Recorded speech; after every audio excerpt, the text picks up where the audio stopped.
gummy bear.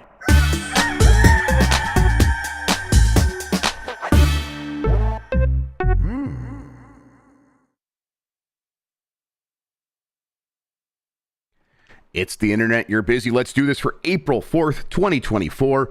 For the next hour or so, let me help you sort through the world of gaming on Game Mess Mornings Live with me, Jeff Grubb. Today, Hellblade II is sounding more promising than ever, but is there a problem with it? And some buffoon is making headlines about the return of a major Xbox franchise. But first, please join me in welcoming today's co-host of Game Mess Mornings. It's Jesse Norris, returning champion. Jesse, how are you doing? I am doing quite well. I'm on a round trip this morning. We just did our own news show. Now I'm doing this news show. Yep. And I got something I can't talk about it all directly after this, but woke up to a lot of big fun news. Instead of, I'm waking up to a bunch of people being fired instead of just waking up to video game stuff. So it was nice. It is right. Yeah, it's nice. Video game news is kind of back. Seems like it's going to keep coming back too. We got some news about more showcases for the summer. That's looking pretty cool. We'll get into all of that and more. But Jesse, how have you been? You were busy there for a while, reviewing one game after another for a long time.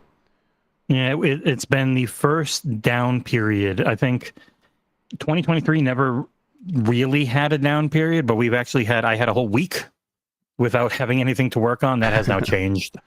Still nothing huge coming. Got House Flipper 2 and is coming to console next week. If you like the original House Flipper, it's been on PC for like 4 months. I can talk about that version. It's great. It's more of a game now.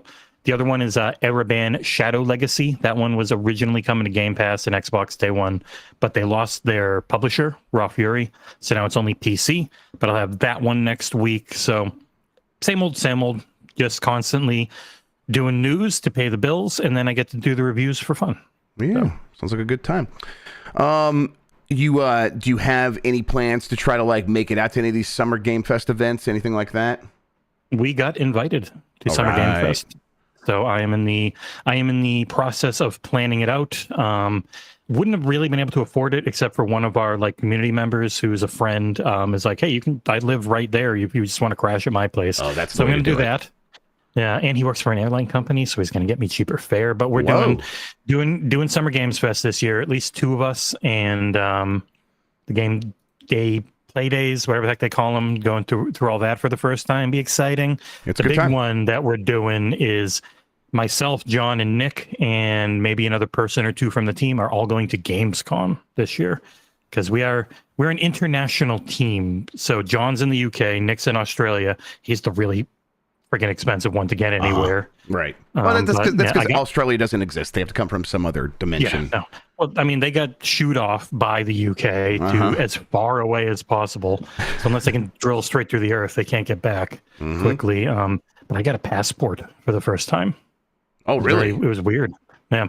I mean, the United States is very big. I've driven 28 hours straight and not even left a single coast going from Florida to Massachusetts. So it is not really looking forward to a 15-hour nonstop flight because I'm going to bounce to the UK, hang out with John for a little while, then we'll bounce over to Cologne. But it's exciting and terrifying. Yeah, and I'm looking forward to it. It'll be a good time. We'll be out of there before all the smelly people show up. And that's the way to do it. That's the main thing I've heard about Gamescom. Is especially if you're from the U.S., you got to get used to body odor. It's that European funk. Yeah. Listen, a couple things. We tell our European friends, the United States is very big, and wear deodorant. Yeah. Mm-hmm. Hell yeah. Let's go. Shower a lot too. Shower obsessively. All right, let's explain what we do here. Most weekdays, I've decided I'm going to beef with Europe. That's what we're going to do. So come at me. Tell me all the terrible things about America. I'm prepared. I'm not. It will make me cry. Yeah, I mean, we'll be like, yeah, you're right. I know. Let's explain. Yeah, DeSantis. Okay, yes, good. Most weekdays, I, Jeff Grubb, will help piece your gaming life back together. That includes breaking news and maybe even some of our own original reporting. For all these topics, I'll get the input of a bona fide expert who will make me look smart. If you are watching live on Twitch, welcome. You can always listen to the show later on podcast feeds by searching for Game Mess Mornings or find the RSS on giantbomb.com. You can also catch the show later with chapters and timestamps on YouTube. Hello, YouTube. That reminds me, let's switch over there. There we go. All right, we have a lot to get into, so let's start the morning mess with Gears 6 news will reportedly be coming this summer. This is from Chris Scullion at VGC. The first news on Gears of War 6 may be coming this summer, according to new claims. During the latest episode of the Kinda Funny Xcast, host Paris Lilly made a prediction that Gears 6 news would arrive in the summer, a prediction which was then seemingly verified by the episode's guests.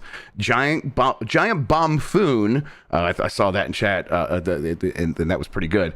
Jeff Grubb, when they showed the Marvel, this is Paris now, when they showed the Marvel's 1943 trailer in Unreal Engine 5 during GDC, I jokingly tweeted, "Imagine what Gears 6 would look like in Unreal 5." Lily said, because it looked so good. And then somebody from the coalition made a cryptic little subtweet under me about that, which perked my ears on that. So my conspiracy theory is that you do tease it this year, and that it's probably a launch game for next gen. That seems to make sense to me. And then I was like they kept talking for a little bit. I was like, should I say it? You can actually see me on the stream going like, should I say this? It's going to be annoying when I say this, and then people kind of take it really far. But the reality is, yeah, I've heard that and I feel pretty good about it. I feel pretty decent about it. There's no guarantees in this life, as I've learned over and over. But I feel pretty good saying, yeah, I think there's a strong chance Gears 6 shows up at something like the Xbox Showcase this summer. They tease it. The game is probably pretty far away. I mean, you know what? Let's just get into it. Jesse, what do you think about this? When's the earliest that game could come out? I don't think it's going to be super close because... You know, Nick, he's generally pretty good at his predictions. And if they're doing a Gears collection, it would make sense to have that hit sooner and then get people, especially people on PC who maybe didn't get to play Gears 1 or 2 ever, or Gears 2 or 3 ever. 1 does have a terrible PC port. But you get the Gears collection out, that gets everyone hyped. And then a couple years later, Gears 6 hit, because we do know they didn't jump right into Gear 6 after kind of finishing up on 5 in 2020-ish when the Series X version and Hivebusters hit. They took their time. They were looking at other stuff, getting used to Unreal Engine 5, which was not close to ready.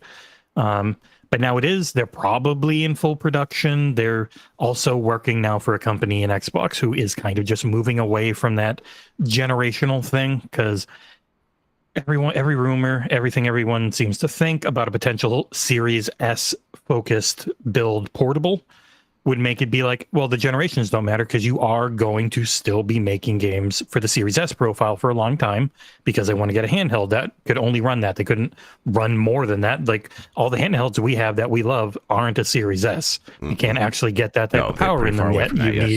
You need to get that TDP nice and shrunk down and your efficiencies all in order.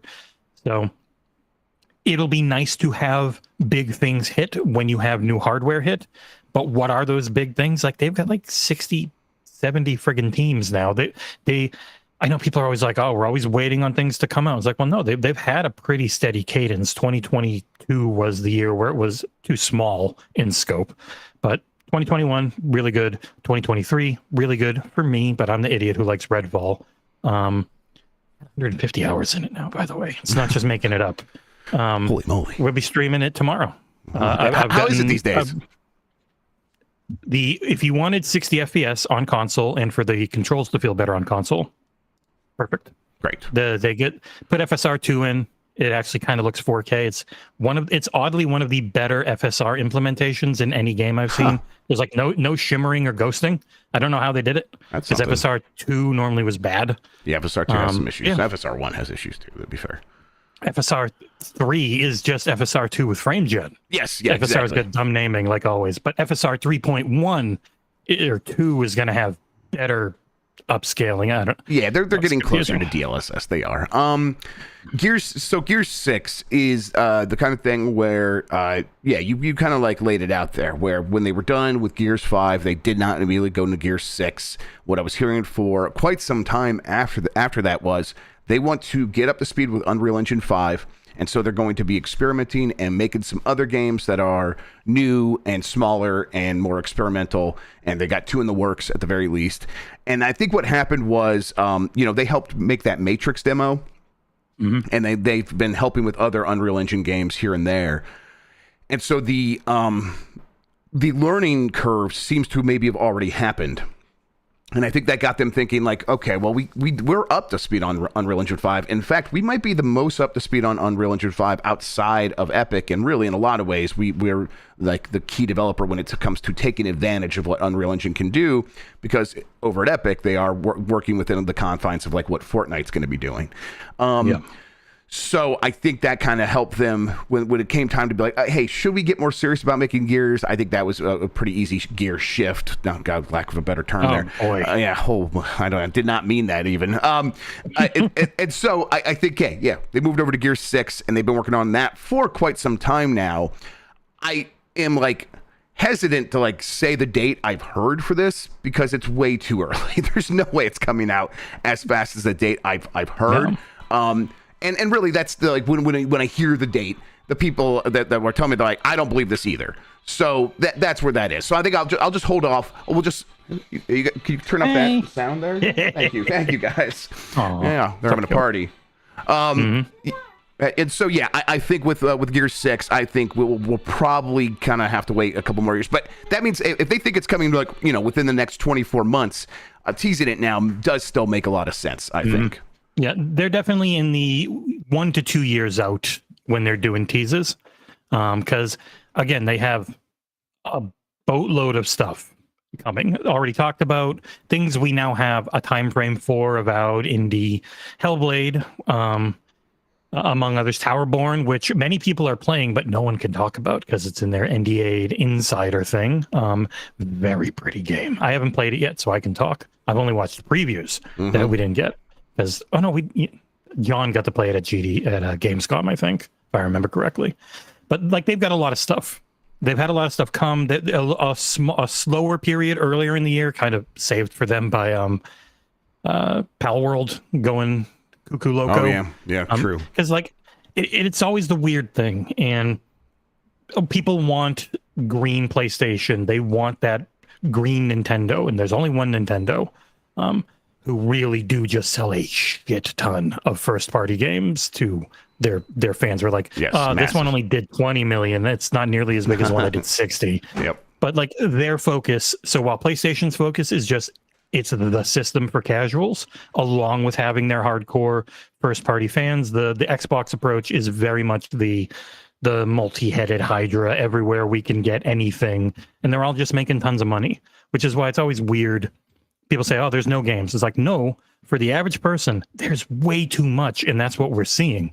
Like, there are so many games that something like Gear 6, you can announce it, you can take your time, and they can slot. Like, they want a big game every quarter.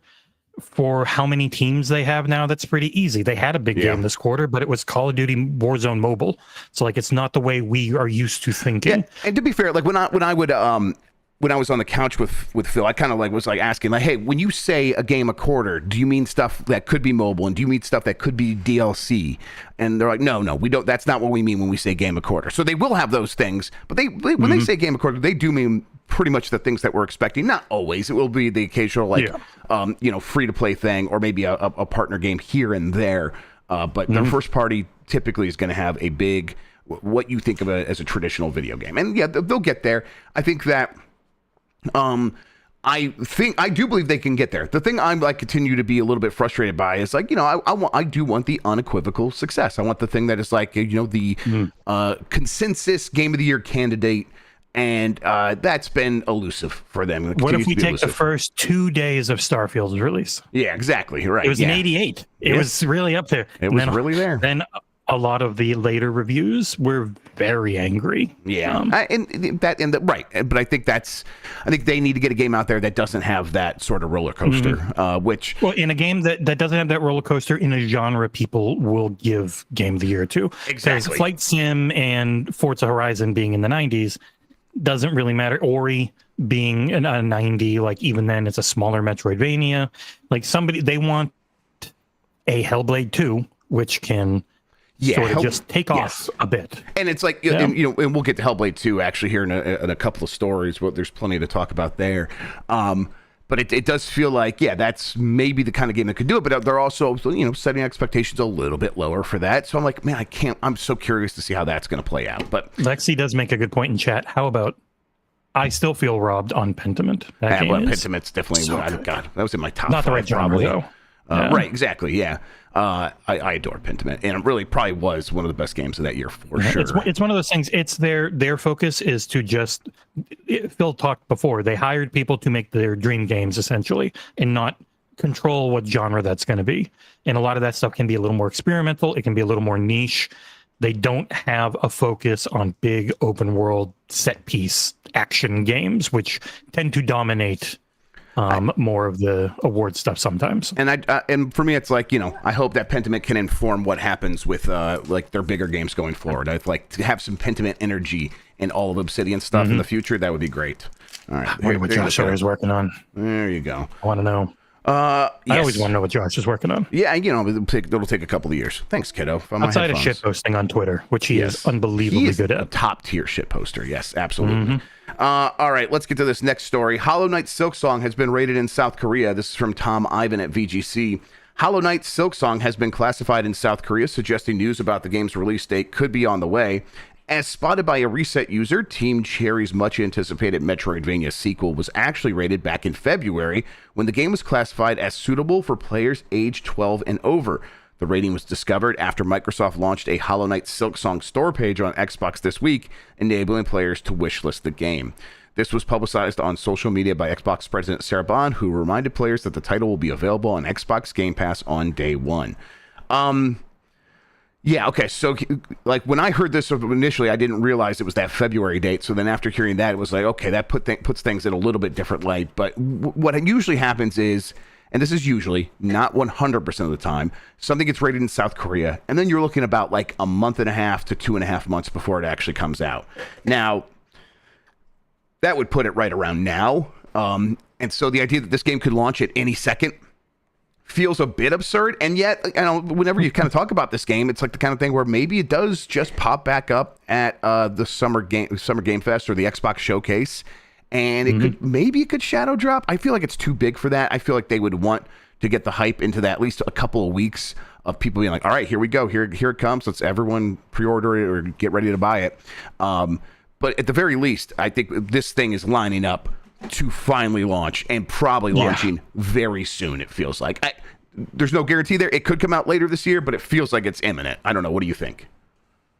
Yeah, you never know. Sometimes when things start hitting and you start seeing Steam databases updating and whatnot, like with Shadow of the Erdtree, it was still actually like 4 months away. Yep. So it could be very soon. It could be just getting prepared to announce. Yep. Because it was at Xbox's essentially E3 showcase last year.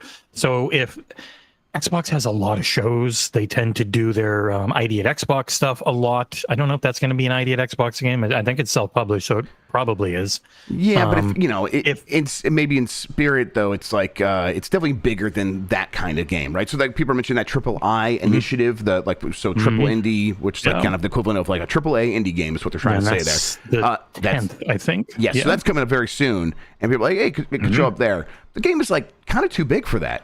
It is the kind like it's so huge that it feels like no, that's the kind of thing that could maybe not headline an Xbox showcase clearly, but it's like it would be a big headline or like of its own. It would be on the marquee somewhere if you were to say here are the 4 or 5 games that people really care about in the show. It would be one of them, and so I think if you're that big and you were trying to make a big splash at launch and a game that they spent a lot of extra time on and probably spent more money on than they intended to, they probably want to make sure that it's as big a splash as possible. So I'm not expecting that the triple I initiative, but who knows? Like it's the indie game scene is a lot of like it's networking, it's a lot of close people. Maybe the people responsible for triple I have a good relationship with that studio, and you maybe we'll show up there and bring our game there and give it some legitimacy.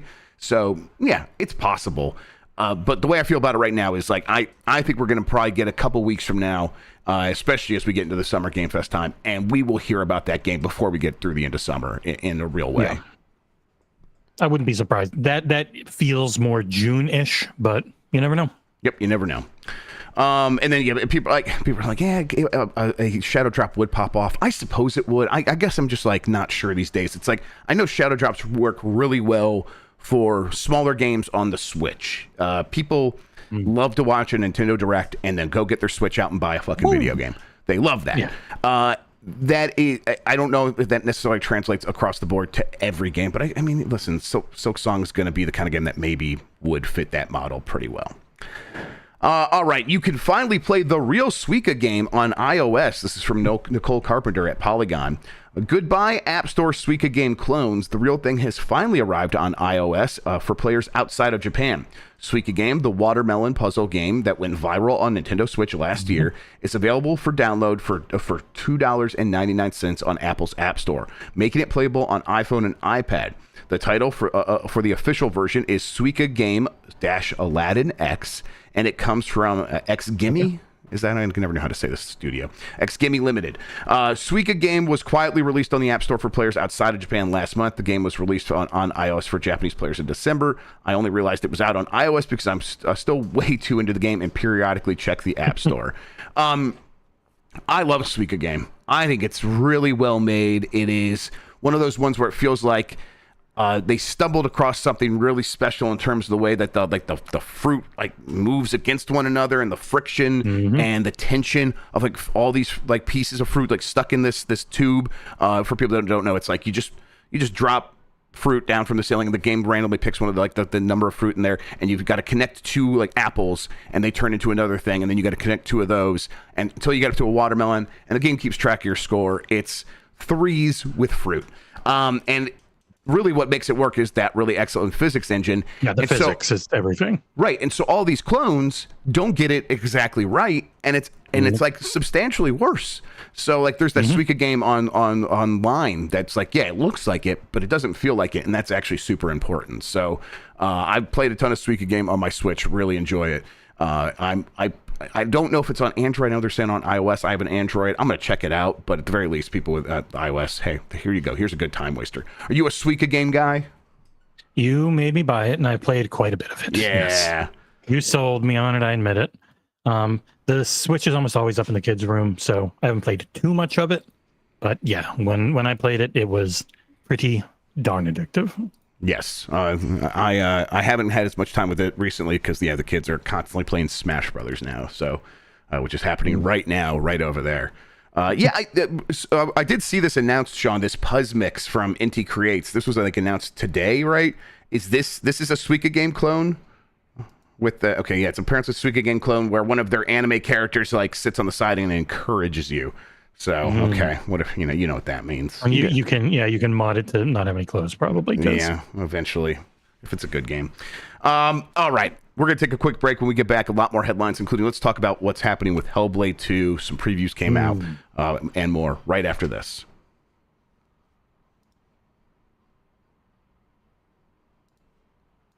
All right, we are back, and Senua's Saga. Hellblade 2's combat looks beautiful and feels badass. This is from GameSpot. You should check out the preview. They have a number of previews about various features of this game.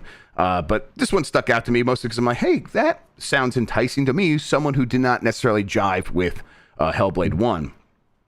About halfway through my conversation with Dom Matthews, head ninja at Ninja Theory, and Melina Juergens, lead actor for Senua and video editor at Ninja Theory, I broke. I had to ask why the format of Senua's Saga, Hellblade 2's title, is the inverse of the first game, Hellblade: Senua's Sacrifice. Why is Senua the part first now? It's a small thing, sure, but I had to know if there was anything to do with it beyond the studio's secret machinations to confuse me. Juergens laughed and admitted that the change trips her up too, which made me feel a whole lot better, while Matthews surprised me with a serious answer to my otherwise silly question. We wanted to recognize the fact that the focus is on Senua, Matthews told me. It's Senua's Saga. It's Senua's story. We wanted that to be front and center. This preview goes on to talk about, hey, the combat is very interesting and has a lot more going on. It's pretty deep. And so I'm like, oh, that sounds pretty enticing to me. Of course, there's also some caveats to this. I guess we'll get into that in a second. How are you feeling about Hellblade 2 right now, especially after these previews, Jesse? I would say confused at why so many people are surprised that it's only 30 FPS. Like, it's very clear the game has always been entirely focused on its graphics to push the narrative further. It's gorgeous. It looks really good, and it's not a game where you're constantly moving the camera. Like 30 FPS is a lot harder in a dual joystick game because you're constantly moving it, and if it's jerky at all, like if you've got the bad 30 FPS with poor motion smoothing, it can just feel like shit. But in light 1v1 action game with probably some puzzle solving and walking around environments. It doesn't bother me. I was actually curious if they were going to go 24. Yeah. Because they're doing the big ass black bars. They're doing the filmic. Just go full filmic. Yeah. 20 or 23.987, whatever the actual frame rate they use is. No, after reading everything, it's been funny. People kept asking on our Discord and on our forums, like, why are they not talking about this yet? And I couldn't say anything because we had actually asked, and they were like, it's a very limited preview, just a few things. You don't make this one, you're too small, essentially. And it's like, yeah, I get it. Yep. So excited. I quite enjoyed the first one. I beat it once. I got through it mostly again in VR, and then the VR version was literally just playing with a pad from a VR view. It was kind of stupid. But I get not remaking the whole game. But these previews it's everything I wanted. It's the thing I always want with games from devs is I want them to scope correctly. I want them to, okay, we want to make this, we're making this. And this is something we can actually make. And it's not going to take forever. It's not going to cost insane amounts of money. This is still an 8 or so hour game. This is what we do. It's a smaller, more intimate 1v1 fighting system. It's not some large, bloated open world now that has a bunch of shrubs you can't get over because you're on a very linear path. Like, it is exactly what we want to make at the highest fidelity we can. It's kind of the thing that during the Insomniac, when I heard Insomniac being like, oh, we've got to have this type of fidelity in the Wolverine when talking about Hellblade 2, I was like, no, you shouldn't. Your game's so much bigger in scope. Their game is very small in scope, which is the only reason they can do this. Like, I like this type of focus on something, and everything I've heard about this one just gets me more excited because it doesn't feel like the everything game. It feels like their game and what they wanted to make. Yeah, I when I was like kind of going through some of these previews and seeing some of the reaction, I read, hey, 30 frames per second, and I just was like, yeah, that makes sense. I looked at the game. Mm-hmm. Of course, it's 30 frames per second. I don't always do that. Yeah, go ahead. We know what the hardware is. It's a like low to mid range PC. Yep. Yeah, exactly. They're not, consoles aren't expensive enough to keep everything at 60 FPS. Right. That's part of it. It's like, I see this game, I know what they're going for, and I know the hardware that they're targeting. And they have the Xbox Series S as well. Now, of course, it does seem like the emphasis is on the visuals, so I bet it's GPU limited. And so, they'll be able to like tune that stuff down and probably get that thing running just fine at 30 frames per second on Xbox Series S. That's my expectations. But yeah, I expected this game to be 30 frames per second, so I was just like not all that like, oh man, up in arms. And I do get up in arms sometimes when I'm like, I wish Starfield would have ran at 60 frames per second. I played it on PC so that I could have it that way, and I was bummed out that it was 30 frames per second on console, even though I understood what was happening there. Here it's like, even though it was the good 30, and even then it's like, right, if you play it there and you're only on 30, you're like, oh, this isn't too bad. No, and then you go over to PC and you're like, oh god. I forgot what I was missing. It's one of those things in your brain. Right, and another thing in my brain is you could see it on the screen with Hellblade 2. You really can. So I think that helps to a certain extent, and it is a very cinematic game, not to like be like, 30 frames per second is more filmic, which is something that's been said before. Whatever. I think this game's going to get away 30 frames per second, no problem. And then if you really want 60 frames per second, you can get a PC. You can use filmic. Yes. When you get those thick ass black bars, you know what they're going for. It's the order. They're pushing visual fidelity as much as they can to the point where they're squishing the screen so they can even get more pixels in that little smaller aspect ratio. I would say the thing that Xbox will always say is, yes, they want to have a super strong hardware for their console unit, but they still don't want to lose a ton of money on it. That's why everything they have is on PC. So if you want to push frame rate, you will have to go to PC. It doesn't matter if you're It doesn't matter who you like. If you like PlayStation, Nintendo, especially Nintendo, or Xbox, if you want to push graphics and frame rate, you got to go on PC. Yep. So it might be harder on Nintendo in the future. Yeah, but the good news is, like, hey, all these games are on PC. So if you want the more powerful Xbox, it exists. It is just an expensive PC. I will say, like, here's another passage from this GameSpot preview. This was most evident, kind of like talking about like the how epic it can get in the combat. This was most evident in the final moments of the preview, which saw Senua attempting to free a prisoner from a group of Vikings. Her actions sparked a prison break, engulfing the area in smoke, blood, and screams. I had to guide Senua through an onslaught of foes, some wielding traditional weapons like axes and swords, while others used torches to spew fire. Much like the first game, Senua doesn't face more than one enemy at a time, so huge battles are structured as a series of back-to-back duels. You'd think a decision like this would make combat easier, but nothing could be further from the truth. Hellblade 2 is hard. It's not as tricky to grasp as more action-oriented games, but enemies are quick to take advantage of your mistakes, parrying weak strikes and immediately counterattacking, for example, or using wide sweeping attacks that are difficult to dodge without precise timing. I'm like, that game continues to sound more like my kind of game than I was expecting. I mean, and it's not too long, which is great for people in our position. Yes, exactly. I mean, right. That the lower stakes of they're promising an 8-hour story. I'm like, okay, so I'll probably be able to get through it in like 6. Actually, that sounds real nice to me. So I'm gonna give this game a real shot. I'm not gonna go back to Hellblade 1 and try to like make that game work for me. I kind of know what that is. I know it's not for me. Read a synopsis of the story and you'll be fine. Exactly. But Hellblade 2, I'm not expecting the world from it. Honestly, if I just go into it and I'm like, that some of this stuff works better for me, I will be happy. That's where I'm setting my own expectations. I am very curious. As someone who does a lot of reviews, Hellblade 1 was like high 70s, low 80s most of the time. I'm very curious where this one ends up. I'm guessing mid 80s. Yeah, I'm like mid to low 80s is kind of where I'm thinking. Yes, that's where I would go. Honestly, it'd be a huge L. We did 90s. We did we do a Metacritic prediction, Open Critic actually, prediction episode. I wonder what I thought for Hellblade 2 now. I'm like, Open Critic is much easier because it's just one. Yes, exactly. It's one number. Yes, that's where I have no idea. People have said, "Oh, you propped up Starfield by giving it a high score," and so it's like, no, I don't count. Actually, I'm not a top critic. I actually have no idea why someone is or is not a top critic. Generally, just seems to be if they have a big company behind them. That's a sister company. I have no idea either. It's all secret. It's the black box. Yeah, they're very quiet. Yes. 1 year later, Ubisoft Forward is back for another June showcase. This is from Darren Bonthus at GameSpot. While E3 is permanently canceled, that isn't stopping Ubisoft from hosting its own dedicated live stream event in June. The company has announced that a new Ubisoft Forward live stream will be broadcasted on June 10th live from Los Angeles. Ubisoft joins Jeff Keighley's Summer Game Fest during the period, which will be held a few days earlier on June 7th this year.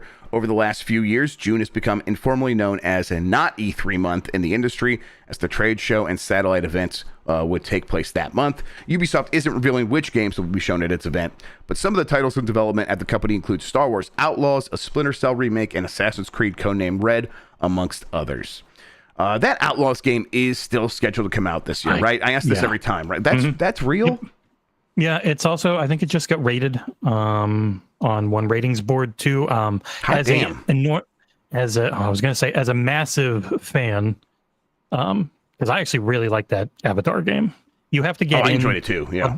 Once you get to the flying mount, that game just takes off and is legitimately fantastic. Gosh, I hate Avatar. I hate the Avatar movies. They're gorgeous. They're so good. There's so much incredible very good look. I can't get into the story at all, but that story I actually really liked. I like that whole game. Because you hate blue people. You can admit it. That's all right. I'm anti-furry. You got me. Okay. Well, there you go. That'll do it. You said blue people. They're blue cats. Yeah. Well, but I think people applies to any sort of sentient being. I didn't say humans. They're not humans. Okay. Yeah. All right. That works. People in my heart. Outlaws. Super excited for because I really love the Division 1, love the Division 2. Eventually, once they made it more like the Division 1, that seems to be the thing. Destiny 1, Destiny 2, not as good until it became Destiny 1. Diablo 4, becoming more like Diablo 3. Massive's just really good. Their engine is like second to none. That was it Snowbot? Jesus Christ, I can't remember. Snowdrop. I was going to say Snowblind. Yeah. I'm like, that's not that. Yes. Snowdrop engine is insanely good. And it's that's the game. That's the first time we'll see tech from Beyond Good and Evil 2. Because when you go up to space, it's the Beyond Good and Evil 2 tech. Yep. So Joseph Gordon-Levitt finally getting something into a video game. Let's go. I am mostly just happy that it feels like a summer game mess is coming together once again. So where does this put us? This puts us at Microsoft already confirmed. Sony, I continue to hear they're doing something in May. Around the same time frame they did something last year. It could shift a couple weeks here or there, but in May they should have what is sounding like a showcase, but no promises on that. It could be a state of play still, but right now, you said the word showcase. It's locked in everyone's mind. And it does, to be fair, it does sound like it's going to be a showcase. I don't think that's too surprising, especially considering the timing. The timing. And then, Nintendo's probably got to do something. They don't have to. And then that's the worst phrase in the English language. Nintendo has to. Nintendo doesn't have to do anything. But there's a strong chance, I think, Nintendo sets up the second half of this year. One would think it could be likely that they would have something to. Yeah. But that's not confirmed, and there haven't been any confirmed rumors on that yet. So we have Sony, Microsoft, Ubisoft. I think we could probably expect a few of these other companies to step in, and then of course Jeff Keighley's thing, Summer Game Fest itself. That sounds good enough. Listen, I'm just glad we have a reason to go out to LA. Ubisoft last year at Summer Game Fest. They might have had, I think they had their forward thing. This is the second year in a row. I barely remember the forward thing, but they had an event. It was pretty mediocre. Right. They had an event in person, which was pretty good. They had a stage demo for Avatar.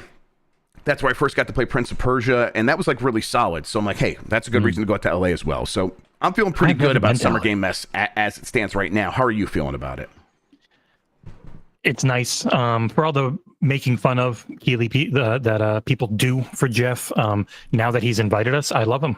He's the best. I can't wait to go to LA for the first time in my life ever, and hopefully not die. Well, you'll be fine. LA's not as scary as they make it out to be. I kind of like LA. It's a driving city, and I like to drive. Capital of the world. What's that? I grew up in the car theft capital of the world for a little while. Yeah, you'll be fine. And then come hang out for the Giant Bomb at night. We'll be doing our couch thing. We definitely talked about that, but that's really starting to come together now, people. It'll be 3 days. Might be more to announce involving that soon, but as it stands right now, expect what you always expect from Giant Bomb at night. I gotta start inviting people to that. All right, yeah. So Ubisoft showcase, we'll probably get some. They'll do like Star Wars Outlaws, big blowout there, and then there'll probably be a handful of other things. God, I hope Assassin's Creed this year is really good. Yes, Assassin's Creed, of course. Yes. All right, hackers who got PS Portal to run PSP games offline helped Sony to patch out the exploit. This is from Chris Scullion at VGC. The Portal is a streaming-only device which was designed to let players stream their PS5 console to the handheld via remote play so they can be played away from the TV. As such, the stock version of the hardware offers no options to save physical games, offering streaming functionality and nothing else. However, in February, Google Cloud vulnerability researcher Andy Nguyen revealed that he and a small team of other Google engineers had managed to hack the device to play games locally, running a PSP emulator natively offline. On Monday, the PlayStation Portal received a new firmware update to version 2.06, and Nguyen later confirmed on Twitter that it contained a fix for the hack, one his team had helped Sony to identify. We responsibly reported the issues to PlayStation, Nguyen wrote. Bugs are fixed as of 2.06. Yeah, I mean, listen, you work for Google, you're not allowed to not do this. If you discover, you kind of have to, because you don't want to be putting your parent company at risk of a lawsuit or something, which probably wouldn't happen. But this is the kind of the ethical thing, I think, in most of these cases, or at least as far as these companies are concerned. Stinks, because that device would be way better if you could play PSP games locally on it. That seems like an awesome thing. Imagine if you could even do their own cloud service on it. How cool would that be? That would be, well, let's not get crazy, Jesse. That's it is crazy. It is crazy how locked down the PS5 cloud still is. It's only in certain areas for certain games on a PS5, and that is it. So it's like, it looks better than xCloud. And it's like, yeah, it does. It looks really nice. It's just really so friggin', it's so limited. Yeah, I don't fully understand their strategy there. It does always feel like an afterthought. Thing. Yeah, scale for sure. If they've sold a decent amount of these, maybe, well, because these are just, you're going to your PlayStation 5 directly. So, but if it also became, well, your PlayStation 5 and these portals can all go to the cloud, maybe they run out of, because the server space is the real expensive part. That, like Xbox, I think during the FTC trial, Sarabon's like, yeah, we lose money every time someone uses our cloud service. It's like, they want to keep their prices down as badly as they can. It's in the beta phase, so even though it's really good when you use it, it is also real limited for a reason. Yeah. And hey, Steam Deck OLED is better for this than the PlayStation Portal, which is decent. I have nothing against the PlayStation Portal, but my Steam Deck OLED can stream these games in HDR, and it looks fantastic. And there's very little degradation in the signal, especially if you're using the Wi-Fi 6E, if you're using the 6 gigahertz connection, which I'm lucky enough to have. So that does make a huge difference. I know Sean was talking about how he always does notice something when it's streaming, and he can see it. I'm not quite as bad as him. I'm not quite as sensitive to him as that, but I've been sensitive to that in the past. The 6 gigahertz signal does seem to deal with a lot of those, at least as far as my eyes are concerned. And so it's like, man, this just looks straight up like I'm playing on the TV. And in a lot of ways, looks better because the screen on the Steam Deck OLED is so damn good. And of course, the speakers are good. It's a real solid way to play games on that device. So I was streaming some Stellar Blade to that over the weekend, and that was pretty good. That game's pretty fun, Jesse. Stellar Blade. I've been pretty into good it. things. Yep, I think it's I think as long as the boss fights stay interesting, that game's going to have a pretty decent chance at winning. Yeah, that was a big thing with Liza P. It could feel grindy on the little guys, but then you get to a boss and be like, I've reset. Now I'm back into it. Yep. I mean, it is funny with Wi-Fi 6 and 6E taking off and finally getting home adoption, and now Wi-Fi 7 comes and everyone's like, oh yeah, this is way better. Yep. Like, God damn it, every time. Every time. But I mean, honestly, that just means 6E gets more affordable, and it was very exciting when I got like my third or fourth 6E device, and I'm like, man, look at this. All these devices connected to the 6 gigahertz signal. I'm on a T-Mobile home internet right now and just using their modem router combo, and it is 6E. And that's streaming to the Quest 3 for Steam to play like Half-Life Alyx and stuff. It is perfect. Do you still have the home internet connection wired for like gaming, or do you game over the T-Mobile connection? T-Mobile's all I have right now because we're in an HOA. So I'm thankfully I'm in a big city. If I go down the street, it's 1,100 down and 150 up. Yeah, T-Mobile's but like even with a good strong connection, like I'm worried about the ping. The ping is 9. My ping is 9. Yeah, let's go. I don't know how. Okay. So I average at my house like 500 to 600 down and anywhere from 15 to 35 up, and it's friggin' cellular. But the jitter really low, the ping really low. I don't know how they do it. They start up the signal aggregation, so it's using 5G and 4G at the same time, so you get the really stable 4G upload. That's smart. I think that helps a lot. Yeah, they're good. It's $50 flat, no taxes, anything. Just $50 a month unlimited. I did just upgrade my T-Mobile account for my phone, so I could take advantage of the actual 5G. I was on like a grandfathered plan from forever ago, and they finally got me to get off that, so I could get the real 5G. And I'm because I at my home I have like the UC, the ultra capacity. I think that's like the real 5G. And so I want to take advantage of that, and I want to see what that's like, because their UC can hit insane speeds. Right, yeah. And I'm like my Comcast, where like, listen, my download is great. It's anywhere from 500 to 800 on what is, I think they advertise as their 1 terabyte down plan. Whatever. I don't know the difference between 500 and 800. Terabyte would be a lot. Or terabit, yes. Or gigabit, excuse me, yes. Yeah, it was, but I uploaded on the not real 5G on T-Mobile, and it was like 150 up, and I'm getting 40 up on my wired connection, and it's like, man, that's such a like if you're in a artificial spot limiting for them, their upload is really good. The problem with Comcast a lot of times is it's fiber on the road and then copper to your house. Yeah, so you'll get the really good down, you do not get the really good up, because it's expensive to run fiber everywhere and they're cheap. So yeah, they are cheap, that's for sure. All right, last story here. Tekken boss says younger players prefer team games so they could shift responsibility if they lose. Harada coming after y'all. This is from Chris Scullion at VGC.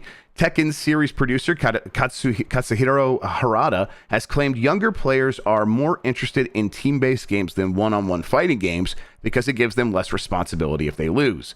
In the latest edition of the Academy of Interactive Arts and Sciences Game Maker's Notebook podcast, which is a great podcast, by the way, Harada discussed with PlayStation's Shuhei Yoshida about the Tekken series. At one point, Yoshida asked Harada for his opinion on how the one-on-one fighting game can evolve in the future. Harada replied that the genre will have to find ways to integrate more team-based competition because that's what younger generation of players tend to favor. I think this is a little unfair mostly because I'm like, I tend to favor team-based things too because of the same reason. Where it's nice to play a competitive game and just be like, I can focus on one aspect of this instead of having, like, in a fighting game where it's like, no, you need to have a comprehensive understanding of everything this character can do and everything any of your opponents can do. And that is a long process, and it's appealing. If I had unlimited time, I would really like that, but I can get a taste of that by hopping into an online multiplayer team-based game where it's like I could just serve one function, or I can let a teammate tell me what to do or something like that. And then if we're out there competing, I still get those good feelings. And I think what's happened is people who would not want to be under the pressure of a one-on-one, fighting game scenario are more likely to play multiplayer games because of these team-based games.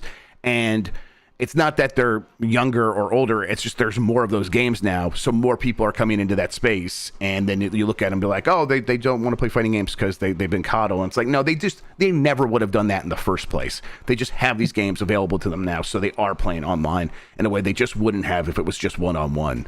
So I don't think Harada's like incorrect here. I don't think it's a generation thing. Not really. No, it's very much, as people get older, they always look at the next generation or two coming in and say they're weaker than my generation. That's been going on for the entirety of human history. What are you talking Human about? history, the longest we've been able to write down words, we've been looking at the new gen and saying they suck. And then the new gen looks at the old gen and say, oh, they suck. And then when they get older, like in my day, it was better. And it's like, yeah. When we used to eat the lead paint and put hair on our ass. I was going to make a joke about ancient Greece and how there was a shift in what was deemed to be an appropriate partner for sexual activities. And the new gen versus the old gen had very weird ideas that we would look weird at. But you can just find in every society throughout all of history, it's just nostalgia, rose-tinted glasses for your generation when you get older, pretty much, and overgeneralization in all the time. Yeah, it's the kind of thing where I think it's very easy just to do the us versus them in-group versus out-group thing, and that just naturally happens with one generation to the Everything next. is a list war. Yes. Everything. Everything. Politics, yes. Religion, sports, video games, anything always becomes A versus B, sometimes A versus B versus C, but there's always my list and your list, and this is why I win. Yep.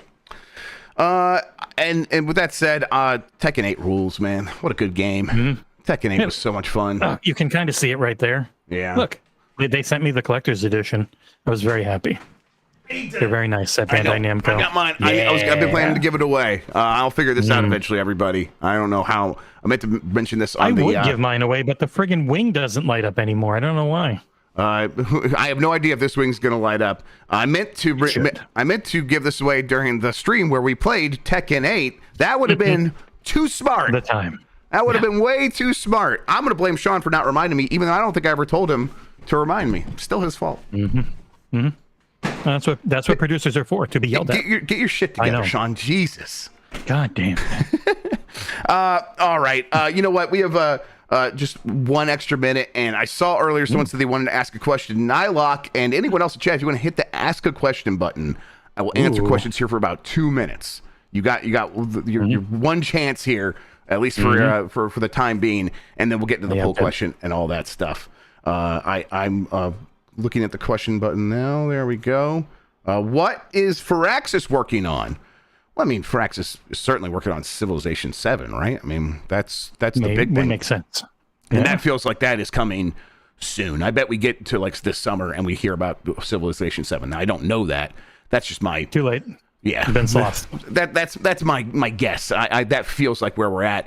And then it's like, what else are they working on? My guess there would be after what happened with... Because the Marvel Midnight Suns was them, right? That was Firaxis? Yeah, I'm pretty sure. My guess would be after that game was kind of fizzled on them, that they probably pulled back in terms of like, hey, all these other projects that aren't Civilization, I bet they're like, let's just focus really hard on making sure Civilization 7 has a really strong launch. I bet everyone is mostly working on that. And if they were to do something else after that, they probably would return to XCOM or something safe. I don't know. But yeah, it feels like all hands on deck for Civ 7 right now. Because that's, as big as Grand Theft Auto is for Take-Two, Civilization is a massive franchise for that company and has always made them a ton of money. And every entry has made them more money than the last. Those Civ games are continuously some of the most played games on Steam. So that's very important to them. So yeah, Civ 7. When we're in an era of safe bets. So yes, we definitely are. From Big Man Finelli, any Capcom rumors? Curious what's next for them now that Dogma 2 is out. Yeah, it feels like the world's their oyster. It feels like they could do whatever they want. Clearly they've got the Resident Evil cycle happening, and they got the Monster Hunter cycle happening, and those will continue just as you would expect. I think that the team that's working on Dragon's Dogma will probably flip back and forth between Devil May Cry and Dragon's Dogma for the next 10 years or so. Maybe they'll mix in something else into there, but it seems like that's the direction they would head. I bet they do another Devil May Cry next, though. But yeah, in terms of rumors, I nothing really. God, we got past that Capcom hack from a couple years ago, and now we're on the other side of that for the most part. So anything could happen. I don't know. Do you have any expectations for Capcom, Jesse? Well, their next thing's Kinitsugami, Path of the Goddess, smaller thing. Yes. So getting a date on that, hopefully in June, because they'll do stuff in June, but also it's a Game Pass game. So if they date it, I wouldn't be surprised. Date it at the Xbox showcase and then show off more on their own thing during the week. Outside of that, next things seem to be Monster Hunter World 2. Yes. And then Resident Evil 9, most likely. Outside of that, they always seem to have little things going in the works, like their Exoprimals and their Paths of the Goddesses. Yeah, so they're a company that can still take chances. Yes. Yeah. For sure. Final one here from Always Be Clothing. I'll point this to you, Jesse. Would you say Baba Yetu, tell me if you're familiar with that or not, deserves to be on the Mount Rushmore of video game music over The Legend of Zelda? It's a tough one. Oh, you son of a bitch. It's close. But no, Baba Yetu is just for we definitely just put that on there. the memorable tune that so many know, not better, just more memorable. Right. The problem is that when you start doing the Mount Rushmore of video game music, you could easily do like 3 Koji Kondo tracks very easily. So like you're gonna put Super Mario Brothers music on there because that's like defining. That is George Washington to me. And then you go like, okay, there's 3 spots left. Are we really going to do another Koji Kondo? And you could, but Baba Yetu, Grammy Award-winning Baba Yetu. Listen, if you're listening to me, like, what is he even talking about? Baba Yetu, spelled like it sounds. Go listen to it. It's the theme, opening theme for Civilization 4, and it rules. Yeah, the lyrics really are the close. Lord's Prayer. They're like Zimbabwean. I know.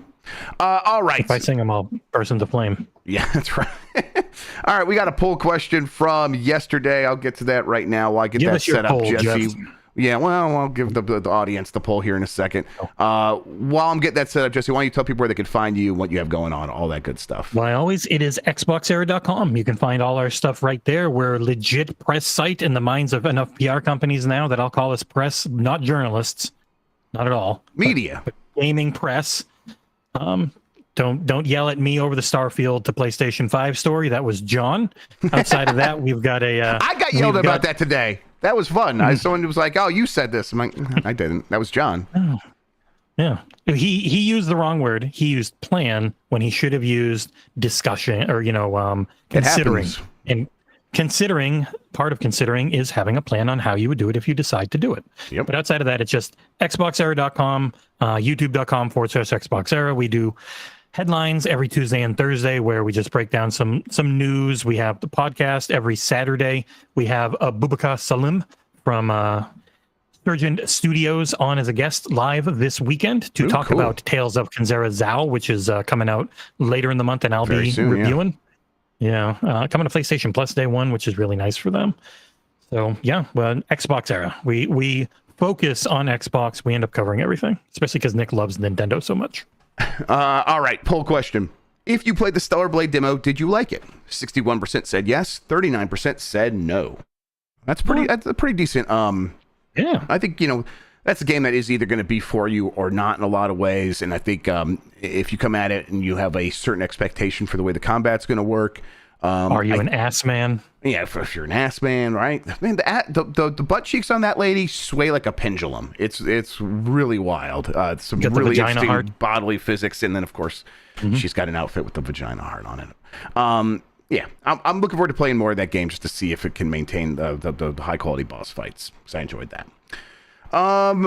All right, let's see here. I have a new poll question for tomorrow. Are you getting excited for the summer game mess? Your options are yes, I'm already excited. The second one is I'll get excited when Sony, Microsoft, and Nintendo have all confirmed shows. And no, E3 is dead. Those are your options. We'll discuss that on Game Mess Mornings on Giant Bomb tomorrow.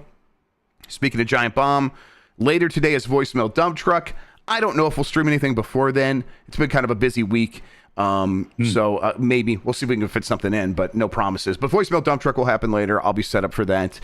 Tune in. Should be a good time. Tomorrow we will have another Game Mess Mornings in the morning, of course. And then we'll have UPF where we're playing Content Warning. I'm very much looking forward to that. That's the very exciting note. That game's very smart of them to make that free. Yes, just a really good move. And then we'll have a BCR in the afternoon after that. So tune in for all of that here on giantbomb.com. Thank you for listening, everybody. Jesse, thank you for hanging out with me today and talking about video games. I really appreciate it. It is always fun to be here. Thank you for having me. And then thank you all. You're the best audience in gaming. Until next time, have a good one. Take care of yourself, and goodbye.